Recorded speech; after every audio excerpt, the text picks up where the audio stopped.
कहानी है चंबल के एक छोटे से गांव मुरैना की। कहानी है मनोज की और कहानी है मुरैना के मनोज से आईपीएस मनोज बनने की। ये मेरी कहानी है। क्या सच कहूं तो ये हर उस लड़के की कहानी है जो मेरे जैसा है, ये कभी मेरे जैसा था। कहने को तो इस किताब का मुख्य किरदार मैं ही हूँ, लेकिन आप इसमें खुद को या आपके आसपास रहने वाले किसी लड़के का मुख्य किरदार पाएंगे। अब भूमिका तो बन गई, लेकिन एक सवाल तो अभी भी आपके मन में घर किया होगा कि भैया आप यानी कि मनोज आईपीएस बना कैसे? सब बताऊंगा, लेकिन उससे पहले एक छोटा सा किस्सा सुनिए। एक बार मेरे एक दोस्त रविकांत ने मुझसे कहा था कि भाई मनोज, सिर्फ हिंदी का झुनझुना बजाने भर से तुम्हारा पेट नहीं भरेगा।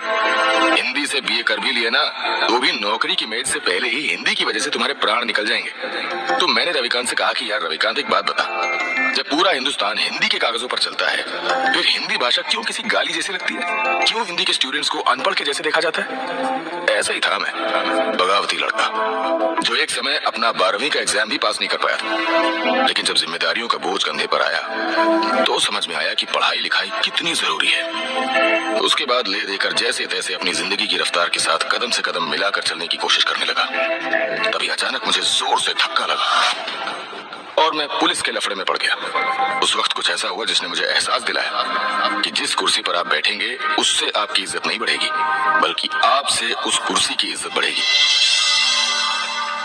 इसी एहसास ने पढ़ने लिखने के लिए मोटिवेशन दिया। पर जब ग्रेजुएशन करके मैंने अपने सपनों को उड़ान देनी चाहिए, तब बीए में इंग्लिश लैंग्वेज ने मेरी आने वाली उड़ान को जकड़ लिया। खुद को बहुत समझाने के बाद मैंने हिम्मत करके बीए में इंग्लिश को अपने सब्जेक्ट्स में शामिल किया। तब जाकर पता चला कि सिर्फ बीए पास करने से भी अच्छी नौकरी नहीं मिलेगी, क्योंकि अंग्रेजी जब तक जबान से फटाफट न निकले तब तक मार्केट में इमेज कहां बनती है। यहीं से मुझे लगा पीएससी का चस्का। पीएससी जिंदगी बना सकती है। जब ये समझ में आया तब मेरे हालात बद से बदतर हो गए। एक वक्त तो न रहने को छत थी, न खाने को खाना, लेकिन मेरा गिर कर उठना यहीं तक नहीं था। मुफ्त में कोचिंग की पढ़ाई के लिए मैंने अपने मास्टर के कपड़े धोए, टॉयलेट साफ किया, और इन सब के बदले उपलब्धि में मुझे कुछ ऐसा मिला जिस पर अंत तक मेरे सिवा किसी को भरोसा नहीं हुआ। उस उपलब्धि की चर्चा आगे करेंगे। हैरानी की बात तो ये है कि मुझे तो ये तक नहीं पता था कि पीएससी की परीक्षा निकालते कैसे।